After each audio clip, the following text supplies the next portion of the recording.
우리에게 큰 영향을 주는 사람, 우리에게 영향력을 미치는 사람 누구일까? 집에서는 아버지가 그렇고, 학교에 가면 선생님이 그렇고, 군대에서는 중대장이 그렇고, 직장에서는 사장님이 우리에게 큰 영향을 주죠. 물론 종교에는 종교 지도자의 영향도 큰 것이 사실입니다. 대한민국 최대의 탈주고 신원 씨는 초등학교 시절 학교 다닐 때 기성회비라고 하는 것을 냈어요. 그런데 가난해서 기성회비를 낼 돈이 없어서 그냥 학교를 갔어.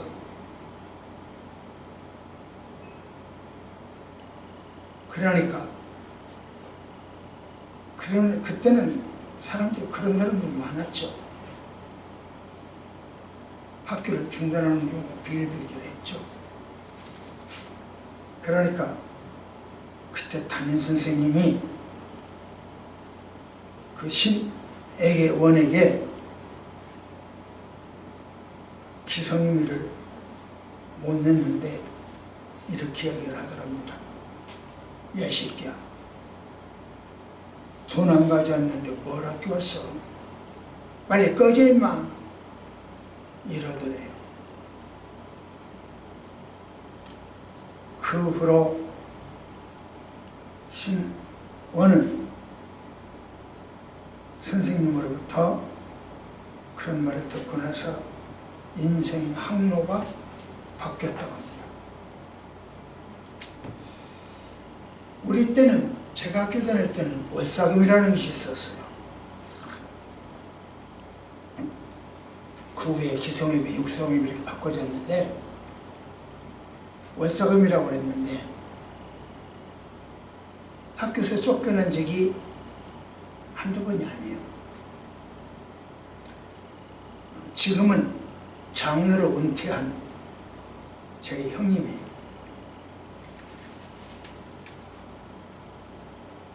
학교에서 쫓겨와가지고 집에 왔는데 방에 가서 돈 달라 소리를 못하겠고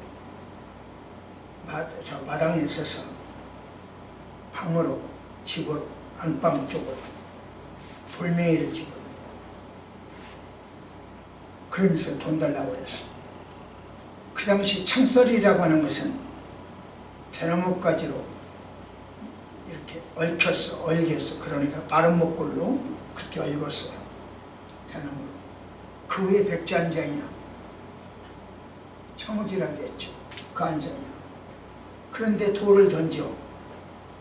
그러니까 종이는 종이가 팍팍 찢어지면서 안방으로 돌들이 떨어지죠. 방에 계시는 어머니는 그 날라오는 돌을 맞으면서 돈 달라고 하니 돈은 없고 애가 행패를 부리는 어떻게 할 수는 없고 통곡을 하시는 모습을 저는 봤어요.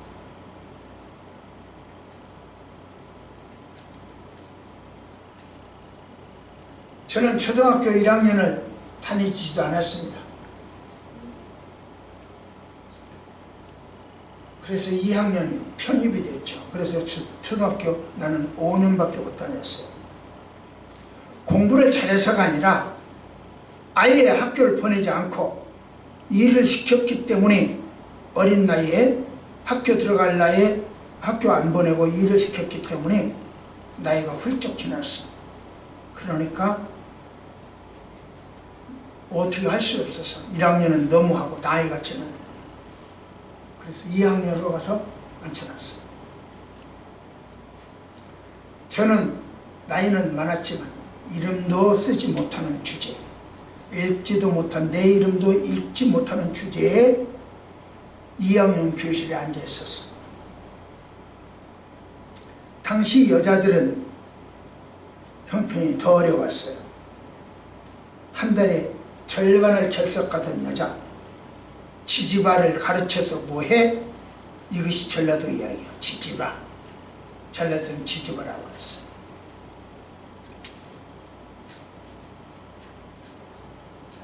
그렇게 결석하던 아이가 모처럼 학교에 오니까 창피하기도 해.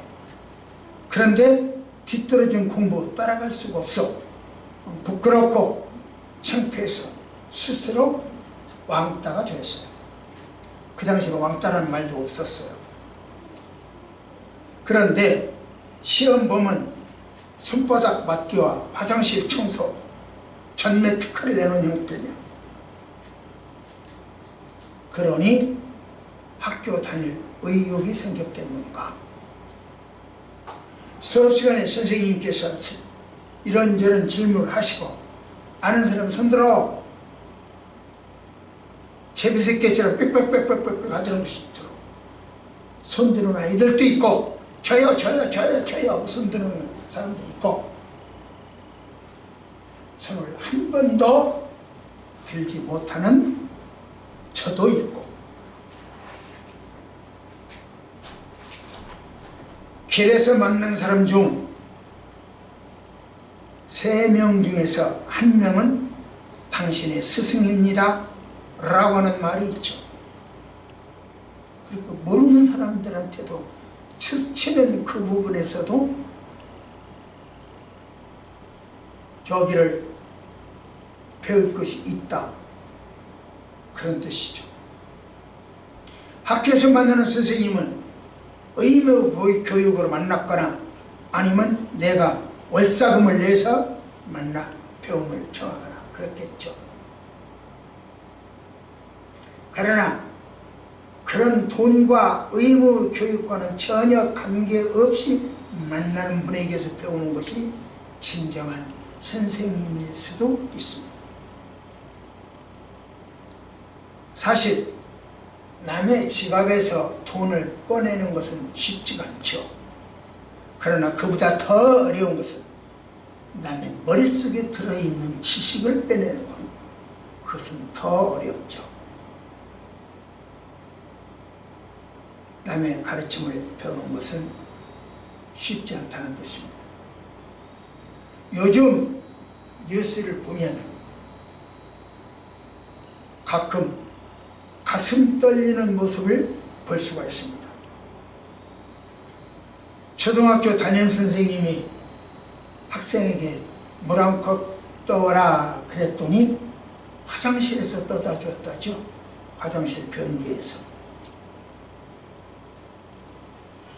살인사건, 보이스피싱, 정치인들의 비리, 정치인들의 거짓말, 마약, 동성애 지지자들의 퀴어 축제, 이런 것도 문제죠. 그렇지만 더 큰 문제는 교권 추락, 뉴스의 가슴이 아릅니다. 초등학교 선생님이 학생에게 폭력을 당하고 폭행당하고, 학부형은 담임선생님을 고발하고, 이에 맞서 선생님도 맞고소하고, 이렇게 법정 다툼을 하는 현실, 참담합니다. 이러한 교육 말을 하고 있는 나도 교육계에 오랫동안 몸담았던 터라 돌이켜보면 선생님으로서의 문제의식과 교육자로서의 본연의 책무를 모르고 단순히 직업으로 종사했다 하는 반성을 하게 됩니다. 선생님이 직업은 확실하지만 돈 받고 출퇴근하는 일반 직장인하고는 많이 다르다라고 하는 것을 이제야 절경합니다. 그리고 열악한 환경 속에서 묵묵히 헌신하시는 어린이집, 유치원, 초등학교, 중학교, 고등학교, 대학교 등 모든 선생님들이 존경스럽습니다. 때늦은 후회로 가슴 아파하며 선생님들의 노고를 치하하고 감사드립니다. 성경에 가르쳐 29번이 나와요. 가르치고 7번이 나와요. 가르치리니, 가르쳐서, 가르치다 뭐 등 교육과 관련된 말이 참 많아요. 그렇다면 교육은 어떻게 해야 하는 것인가? 교육에는 왕도가 없다고 합니다. 그런데 오늘 본문은 교육에 대해서 말씀해 주므로 본문을 중심으로 교육을 생각해 보도록 하겠습니다.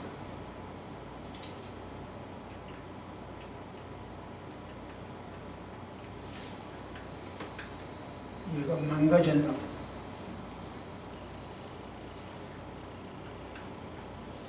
같이요? 시작.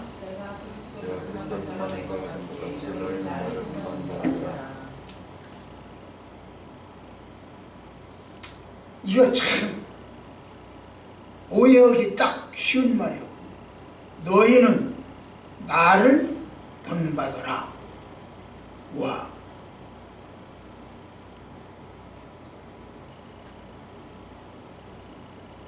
잘나고 똑똑한 것 같아.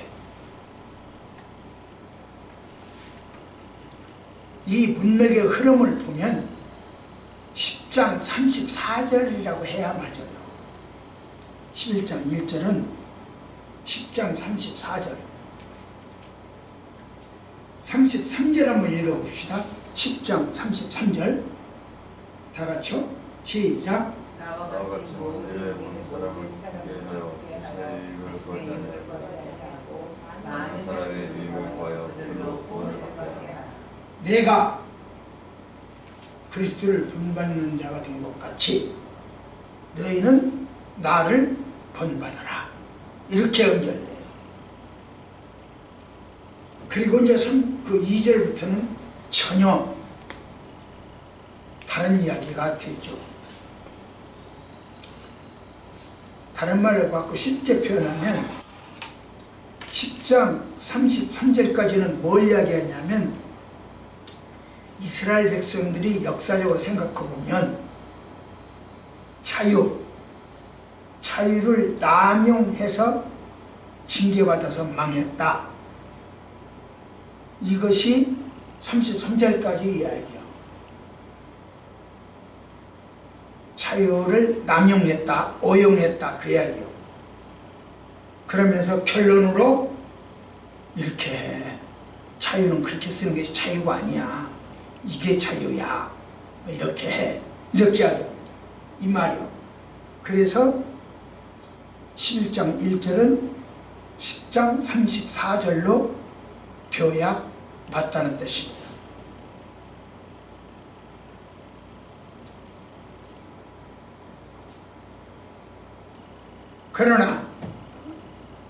그러니까 이제 이 바울이 자유는 이렇게 쓰는 거야. 남용하지 마, 오용하지 마. 이렇게 얘기했어요. 그러면 이렇게 하는 거야 라고 어떤 걸 보여줘야 되잖아요. 그러니까 나처럼 해봐. 이게 자유의 오용도 아니고 남용도 아니야. 이렇게 말하는 거예요.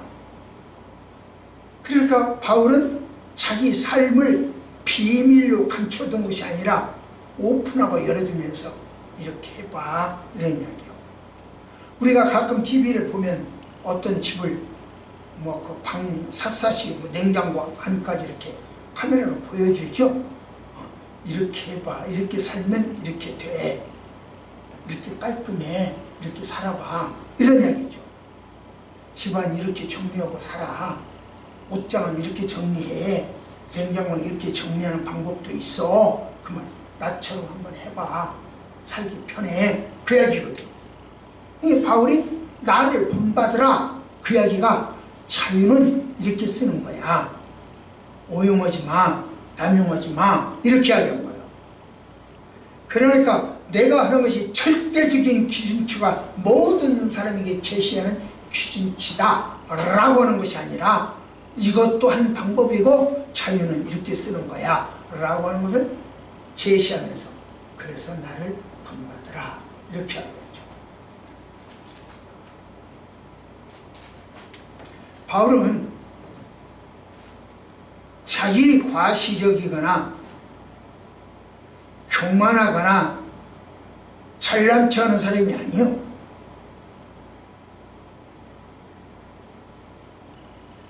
사실 바울은 셋째 하늘을 보았어요. 첫째, 둘째, 셋째 하늘까지 보았어요. 그렇지만 내가 셋째 하늘을 봤다 하고 과시하지 않았어요. 14년 동안 침묵을 했어요. 본 것을 봤다고 말하지 않았어요. 우리는 꿈꾸고 나면 그 다음에 누구에겐가 꿈 얘기를 하잖아요. 요셉도 그랬고요. 술 맡은 관원장이나 떡 맡은 관원장도 그랬고요. 꿈 얘기를 자기가 꿈꾸고 누구한테 말을 해요. 그런데 바울은 자기가 본 셋째 하늘, 이 셋째 하늘이라고 한다면 하나님이 계시는 하늘이다. 이스라엘 사람들은 그렇게 믿었어요. 믿기를 그렇게 믿었어요. 그러니까 그 하나님의 나라를, 천국을 갔다 왔으면서도 한 번도 이야기하지 않아요. 14년 동안 입 딱 다물었어요. 그러고 나서 이렇게 이야기합니다. 시작. 내가 이런 사람이니 그가 몸 안에 있었는지 몸 밖에 있었는지는 나는 모르나 하나님은 아시는가. 네, 이렇게 어물쩡하게 살짝 넘어가요. 내가 이런 사람을 아노니. 누구를 알아? 이런 사람이 누구예요? 자기 자신이 있지. 그러면서도 내가 왔어? 이렇게 말하지 않아요. 이만희는 뭐라고 이야기하냐면, 지구상의 모든 목사님들은 계시록 아는 사람이 한 명도 없어. 나만 봤고, 나만 예수님한테 배웠고, 나만 하나님한테 배웠어. 이렇게 말을 해요. 자기 입으로 그래요. 공개적으로 그렇게 말을 해요. 바울의 모습과는 전혀 다르죠. 그건 안 봤다는 증거요. 신이 아니라는 증거고, 비인격도 더럽다는 증거요. 또 보세요. 바울의 경우는 시작.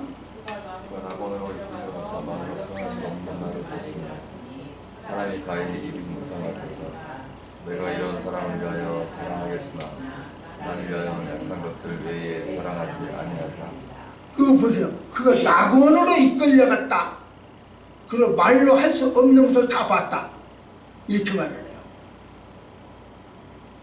내가 이런 사람을 위하여, 이런 사람을 위하여 자랑하지 않게, 나를 위하여 약한 것, 못 본 것, 못 배운 것, 없는 것, 이런 것들을 자랑한다. 잘나고 똑똑한 거 자랑하지 않는다는 거예요. 자기 개인이 체험한 것을 일반화시키지 않는다는 거예요. 나도 이렇게 체험했으니 너도 이렇게 해봐. 이렇게 말하지 않는다는 거예요. 이건 내 체험이고 너는 너대로 체험이 있어. 이렇게 하겠죠. 어떤 사람, 요즘 어떤 사람이죠. 침서봉대요. 바늘귀로 본 것 크게 그냥 몽둥이처럼 크게 확산시켜. 짜깁게 해. 뜯어맞춰 억지를 부려. 이 사람은 다 봤어요. 하나님과 예수님께서 직접 배웠어요. 이렇게 자기를 신격화하고 과시해. 그래서 보혜사, 약속의 목자, 육체적으로 영생불사자, 이렇게 교만을 떨어요. 그런 속에서 바울의 겸손은 못 봐요.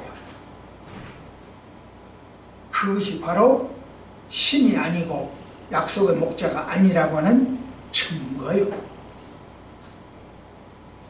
바울은 예수 그리스도께서 모든 사람을 구원하시기 위하여 종되었던 것처럼 바울도 주님의 복음을 전하기 위하여 자신의 자유를 포기하고 종이 되었다.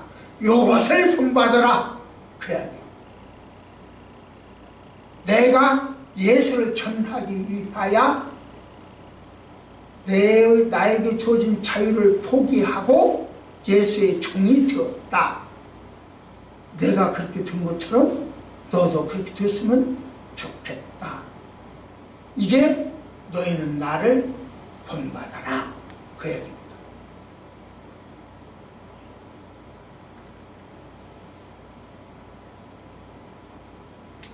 교육은 솔선수범이에요.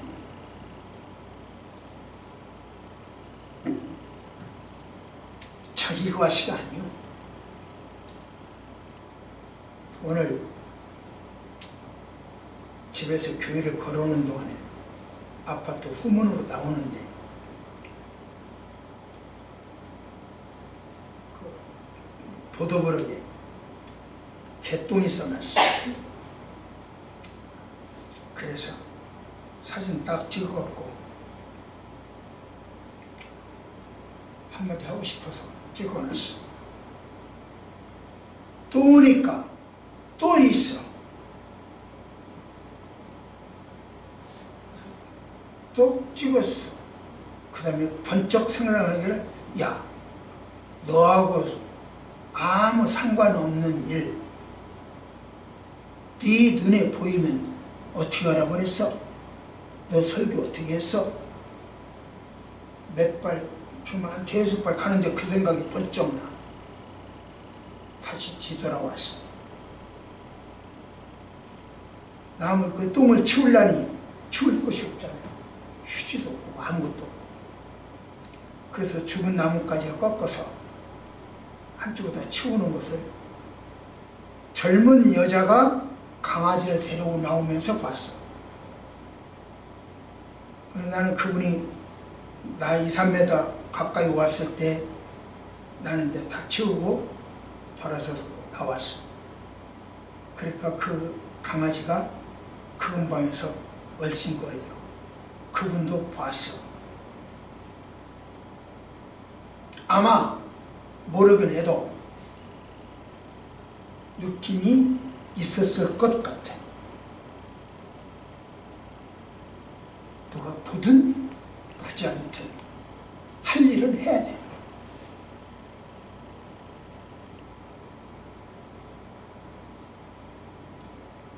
삶으로 예수를 표현해야지 말로만 표현하면 안 된다는 거죠. 그래서 솔선수범이 필요합니다. 시작.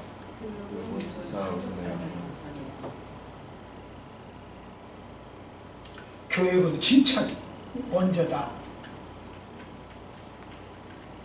시작. 너희가 모든 일을 나를 기억하고 너희가 너희에게 전하여 준 대로 너희 말씀으로 너희 칭찬을 찬양하라. 칭찬한대요. 칭찬을 했어요. 일단 고린도 교회를 높여줬어요. 그러더니 금방 또 이렇게 이야기합니다.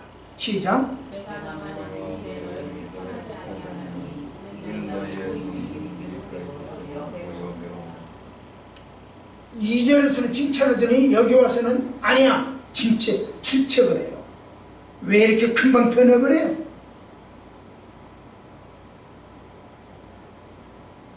이 말은 고린도 교회 칭명과 질책거리보다 칭찬거리를 먼저 찾아내서 가르치는 거예요. 순서가 칭찬부터 해라. 그렇다면 바울은 고린도 교회에 무엇을 칭찬했을까? 헌금 잘하는 것? 고기 사주는 것? 빵 사주는 것? 도대체 무엇을 칭찬했을까? 시작.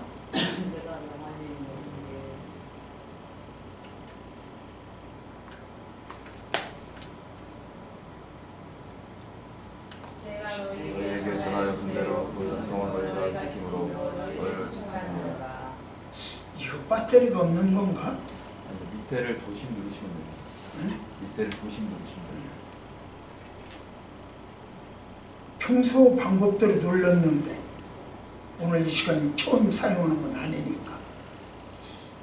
이 이야기는 전해준 그 전통을 너희가 지키고 칭찬하는 거야. 자기가 전해준 거 그대로 그 전통을 지키니까 칭찬한다. 무슨 말이냐? 바울은 설교한 것을 성도들이 지켰어요.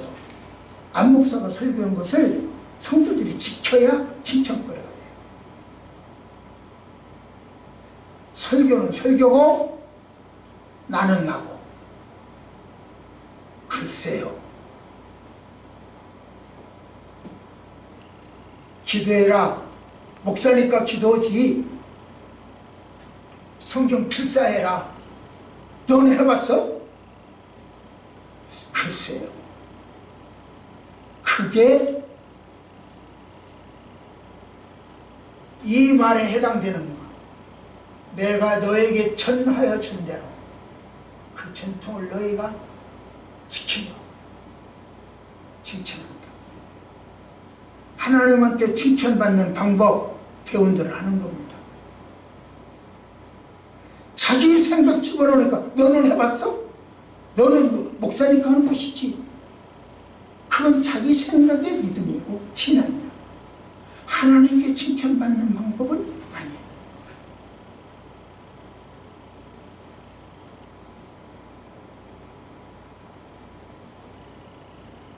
그래서 항상 내가 이야기하죠.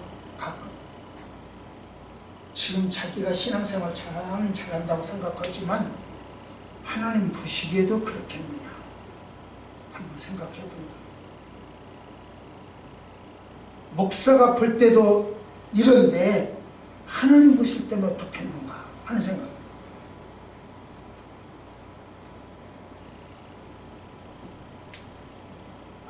우리 아이들이요, 어려서 학업 성적이 좋다고 빅사이즈가 아니요. 안녕하도 안세여도 초등학교 때 성적 좋았어요. 90점 이상 다녔어요.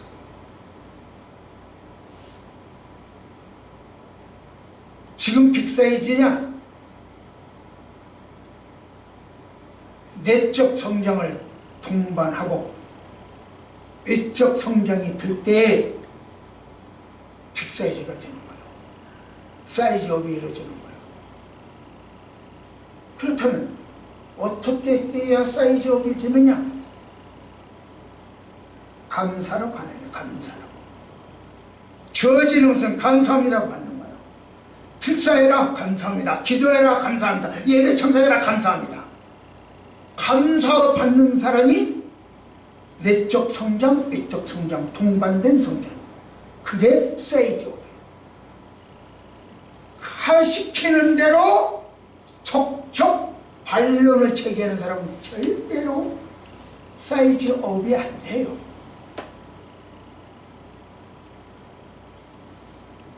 여기 바울이 이야기했죠. 내가 전해준 그대로 너희들 그대로 하니까 너희들 칭찬한다. 한다.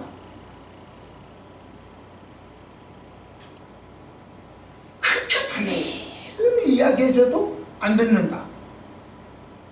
그러면 나 스스로 포기를 해요. 목사로서의 위치를 포기하게 되고 부모로서의 위치를 포기하게 되고 집안 형식으로서의 위치를 포기하게 되고 이웃 형제로서의 위치를 포기하게 되고 그러면 적당히 시간 떠줘요. 그러면 나도 죄짓고 여러분들도 성장이 안 되고 감으로 메마른 그런 나뭇가지가 되어가는 거죠.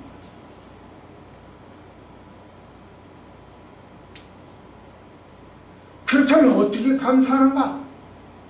무엇을 감사하는가? 여러분, 우리가 지금 이 시간 예배 드리는데 여기 이 자리에서 안목사가 없어져 버렸어. 증발해 버렸어. 그럼 여러분 어떻게 생각하고 있어? 차를 타고 가는데 운전수가 증발해 버렸어. 밥을 먹다가 아이들이 증발해서 없어져 버렸어. 어떻게 될 거야? 그래서 감사라고 하는 것은 지금이야, 지금. 여기요. 지금 여기. Now, here. 그게 중요해. 여기. 지금. 여기에 존재하고 있다는 것만도 감사한 거예요. 현재 이 자리에 있다는 것만도 감사하는 거예요. 그것이 감사의 시작이요. 하나님, 이 시간 교회에 보내주셨으니 감사합니다. 거기서부터 시작해요.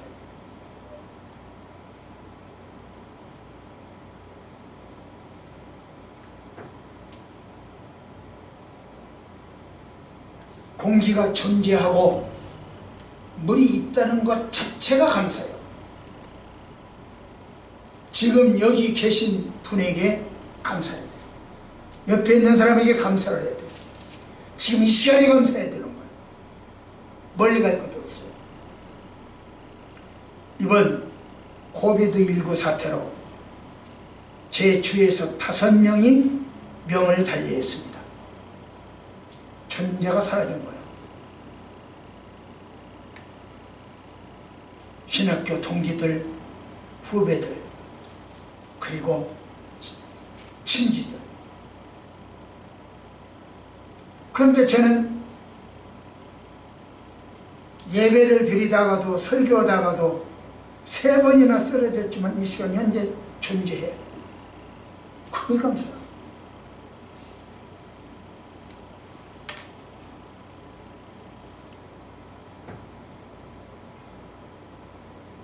그런데 우리는 감사가 상대와 이렇게 비교해서 감사하는 경우가 많아요. 저 사람은 똥차 타고 다니는데 나는 새 차 타고 다녀요. 비교해. 저 사람 아파트 20평밖에 안 되는데 나는 50평이에요. 비교를 해. 저 사람은 한 달 수입이 300만 원밖에 안 되는데 나는 600만 원이야. 비교를 해.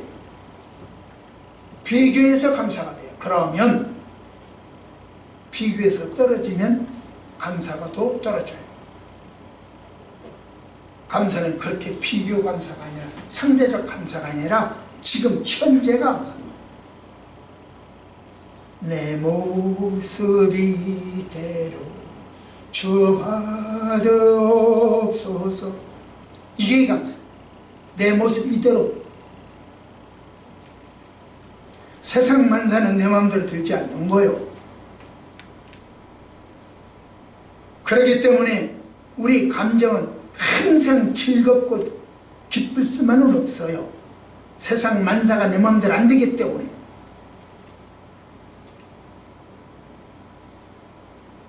그럼에도 불구하고 우리 감정은 수시로 변해요. 시시각각 변해요. 그 변한 것이 잘못은 아니요. 슬픈 감정이 잘못은 아니요.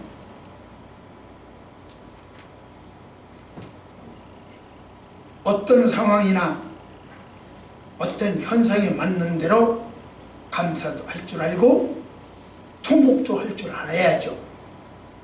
그러나 문제는 감정이 문제가 아니라 시각의 문제예요. 어떤 사건을 보는 시각, 코비드19를 보는 시각, 목사가 설교다 쓰러지는 보는 것을 보는 시각, 사업이 망한 것을 보는 시각, 시각의 문제예요. 주어진 환경, 시각의 문제예요. 시각의 기준 말씀이에요. 어떤 시각으로 볼 거냐? 그 기준이 뭐냐? 말씀이에요. 빅뱅으로 우주가 탄생하고 지구에 우연히 생명이 발생한다.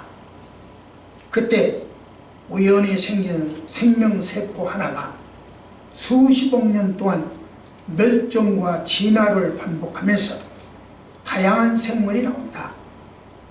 수십만 년 전 네 발로 기어다니는 동물이 나왔고 그 동물로부터 지금의 우리가 나왔다 라고 하는 진화론자. 다른 말로 바꾸면 네 발로 다니던 원숭이가 지금의 내가 되었다. 그럼 인류의 조상은 원숭이에요. 우리 원숭이를 만나면 할아버지하고 절을 해야 돼요. 이것을 우리는 과학이라고 배웠어요. 그리고 다음 세대들이 배울 겁니다. 우리 휘도 그걸 배울 것이고 이한이도 그걸 배울 것이고 이든이 배울지도 몰라요. 그렇다면 이런 이야기를 해봅시다. 컴퓨터 부품, 라디오 부품, 시계 부품, 비행기 부품, 자동차 부품, 그 모든 부품들을 커다란 리모컨에 집어넣고 막 돌려보세요. 10년, 수십만 년 돌려보세요. 그 속에서 생명체가 나옵니까? 그 속에서 인류가 나올까요? 그 속에서 원시 인간이 나올까요? 이것이 과학이요. 이것이 과학이라고 자처하는 저들의 진화론이요. 참다운 교육은 합리적이고 상식적이어야 돼요. 과학이란 미명 아래 합리성도 없고 상식성도 없다면 문제죠. 그런 점에서 과학이 도리어 비과학이요, 비상식적이요, 비합리적이요. 신화는 과학이고 신앙은 믿음이다. 이렇게 구분짓는 것도 문제가 있어요. 말씀을 맺겠습니다. 천지창조의 절정이 뭘까?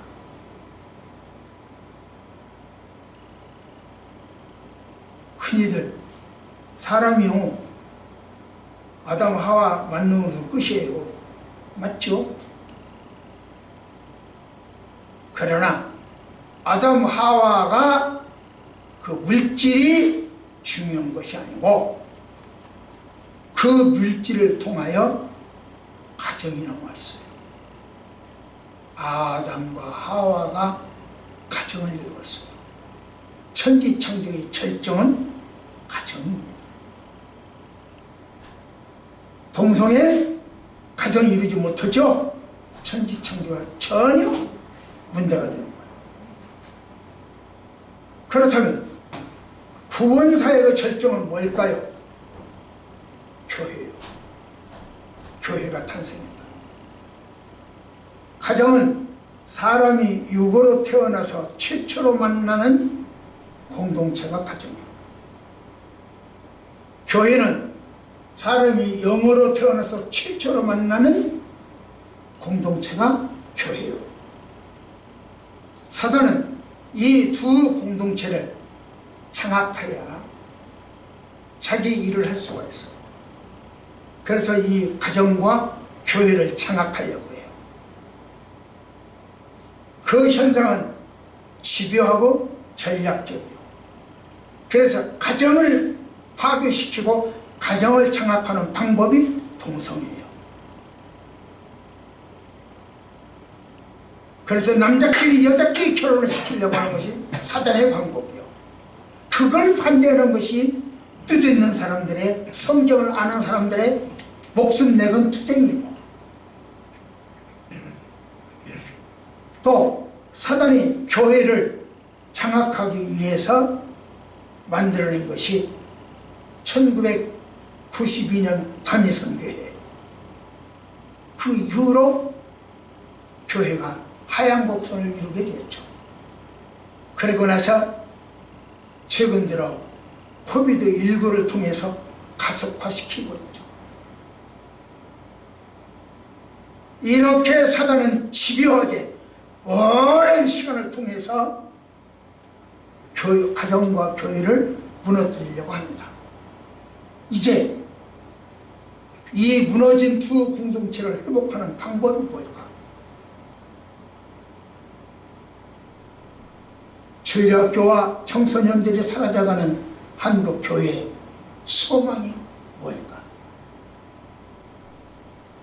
그것은 바로 말씀과 기도를 삶으로 실천하는 교회입니다.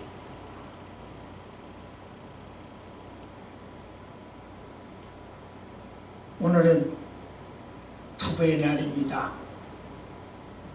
가정의 초석은 부부관계죠.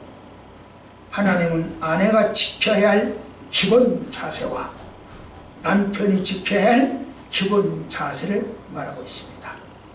아내는 남편에게 복종해야 하고, 이유를 너무 많이 이유를 한 번도 이유를 안다는 경우 없이 타라. 그러면 곤란하다는 거죠. 복종 좀 해라. 순종 좀 해라. 남편은 아내를 사랑하는 것이 기본이에요. 이에서 벗어나면 문제가 돼요. 아무리 좋은 말을 해도 듣지 않아요. 그래서 가정이 파괴되고 교회가 무너져요. 그러기에 하나님은 설선수범해라, 칭찬을 우선해라, 학문과 상식을 바탕으로 가르쳐라 라고 합니다. 말씀을 기준으로 생활하는 거죠. 말씀을 기준을 제시하고, 기도는 열매를 보장합니다. 말씀은 기준, 기도는 열매. 말씀은 기준, 기도는 열매. 그래서 가정이든 교회든 사랑을 생산하고 사랑을 전하는 기본은 말씀이에요.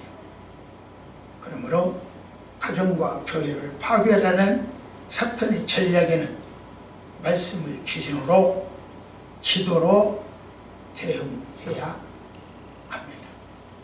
기도하십시오. 하나님,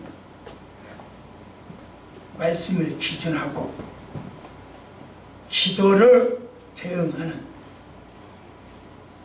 저희들 되어져서 가정을 지키고 교회를 확장하는 사람들 되어가게 하옵소서.